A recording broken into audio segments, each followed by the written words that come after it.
What's going on, guys? It's Shane here. In today's episode, I'm headed back to Ryan's garage to check out the 4G63 all-drive Mini Cooper build. He told me the engine is back in the car, so we're gonna check that out, see how he mounted everything up, and give you a quick update. And before I head out, another product placement. Thanks to the guys from Simply Carbon Fiber. They sent me this carbon fiber sunglass. Check that out. It's fully carbon. Bam!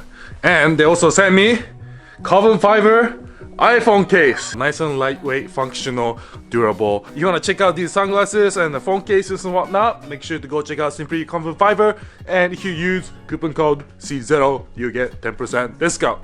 Awesome! Let's go!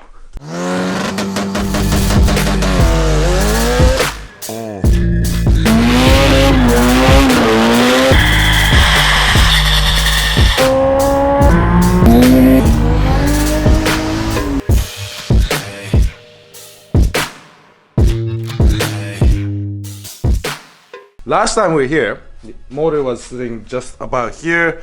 Now it has made its way into the engine. So yeah, let's talk a little bit about what happened since the last episode. So I mean, we pretty much had all the mounts and stuff figured out last time.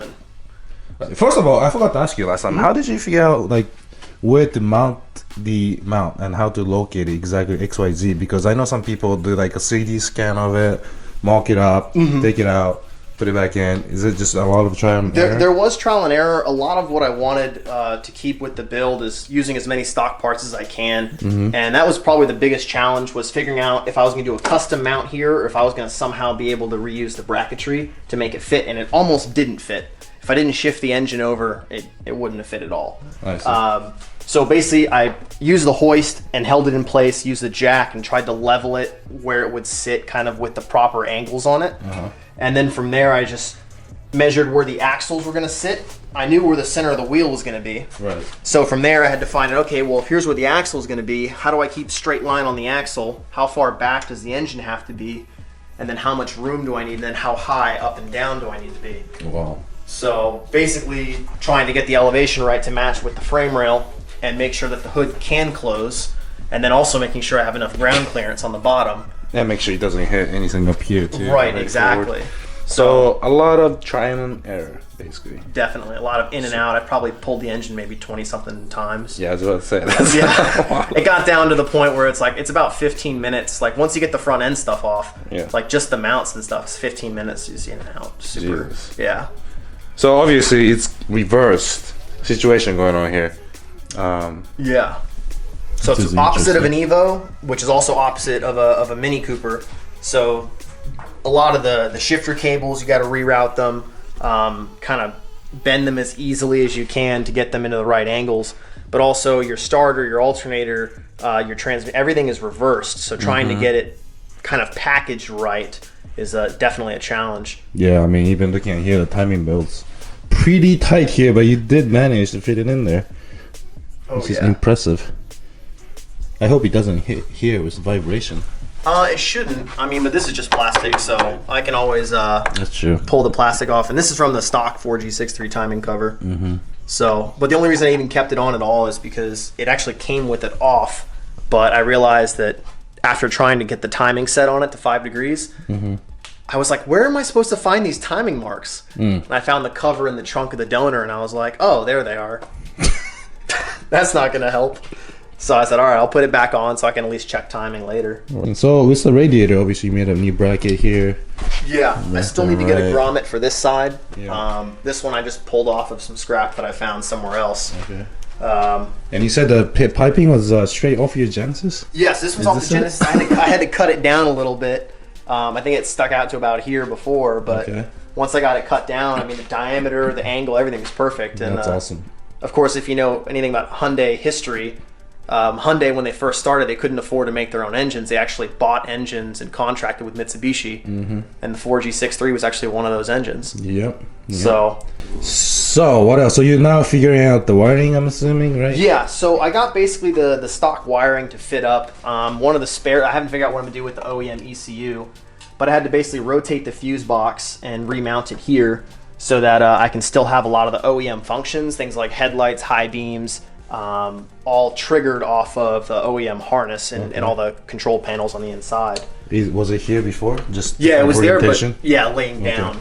And with the throttle cable, you're going from electric to actual cable. Exactly. Right? So I didn't fit the cable through here, so I got to kind of mark and figure out where I need to cut a hole, and then see how I can get that angle to kind of sweep through there, hit this clip, and then come into the throttle body. And okay. And with the firewall, do you just drill a hole and then go into the firewall into the cabin? Yeah, I drilled a hole. I had to pull off the window regulator and this whole shrouding, which was apart last time he came. And a lot of drilling very tiny pilot holes with very tiny drill bits to try and see if I could figure out exactly where the pedal aligned on the inside. I see.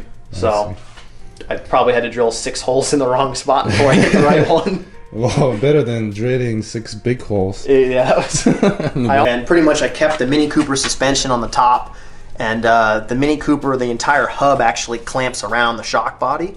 So what I did was I used some pipe with slightly smaller diameter, opened it up a little bit, and then put these flanges on it to be able to bolt to the GSX hub. And then they are slotted, so I will have some camber adjustment as well. But the camber gain and travel and caster are super similar to the stock Mini Cooper. Okay. And then even the brake line and everything pretty much lines up. And I see some interesting situation going on here with your With the steering tie rod, rack. yes. So one of the issues was the angle was totally off. Another issue was that the bump steer was going to be awful. And then the third issue was going to be that it was too long. So basically, if you attach the OE bracket, you had horrible geometry as far as at ride height. But then the other issue too was that you basically had crazy amounts of toe in that were just not able to dial out. So I went ahead and centered up these basically some bolts that had the same thread patterns and some nuts and the OE tie rod from one car and the other car, and got them lined up. And turns out they have the same threads, which was kind of hilarious. And damn, so you made it shorter and brought it forward. Yeah, and so now it'll clear the tire and everything else too. That's true. Which is good. Yeah, it'll be a little tight if it was here. So that should give you a good bit of clearance as well. Did you do this on both sides? Yes. Well, I haven't built that one for the other side yet. Okay. So this is my first kind of mock-up for that side. Oh, so is this not complete? No, it's just complete. Yeah, I should close it up so it doesn't get caught with a bunch of dirt and end up with like snow salt and stuff like that getting packed in there and rusting. Right. So I'll close that side up and then make a copy for the other side. Right. It's weird seeing a T case right there. As an evil guy. Oh yeah. That's a little strange. I'm still using the Mini Cooper steering rack, which is electric. Right. So trying to get all that to work out and to make sure, that way at least I can turn it off if I don't want manual steering or if I don't want electric steering assist. That'd be cool. Oh yeah. So what's next with the build then? So it's going to be a lot of wiring, make sure that I got a standalone ECU that I built that's just sitting inside in my desk drawer, and getting all so like some of the parts that I'm using. So this is out of a Toyota Prius / Toyota Yaris. They use the same one. So going from regular boot, which allowed for standard use of a Mitsubishi coil pack, and then I figured instead of doing that, since these end up firing dual plugs at the same time, I figured let's go to independent spark control. So we get a little bit more control on how we're running the engine. We can shut off cylinders if they misfire individually and not worry too much about shutting off the other cylinders unintentionally. And then we'll have to do with the fuel, the injectors, get our resistor box wired in and set up for that. Basically get the ECU harness for the engine all set up, and then integrate the few things that kind of cross between chassis harness and the engine harness. Things like the reverse light switch, which the Mini Cooper reverse light switch is on this side over here. So then basically that'll trigger the rear lights, and then on this one it's obviously on the other side. And then also one of the trickier parts is going to be, I think I have to use a 2G speed sensor because the 1G has a cable, and that's like obviously 1990s technology, and there's no way to integrate a mechanical cable that runs to the actual gauge. Yeah. So I bought a 2G sensor with the gears on it that's supposed to fit. We'll find out once we actually try. Yeah. But and then so you got a month intercooler too, right? Like somewhere down here, I guess. so actually, I'm gonna go with a water intercooler. There's not really enough space to really try and fit all the piping in here. Okay. So at least my intention is going to be to chop this pipe here, weld in a speed or a pressure, temperature sensor, and then run off the map sensor to get speed density, and then have in here a water to air intercooler, and then have a water radiator in the front. So it's very similar to like your standard radiator setup. Basically you run water through, and it basically allows you to run a very compact system.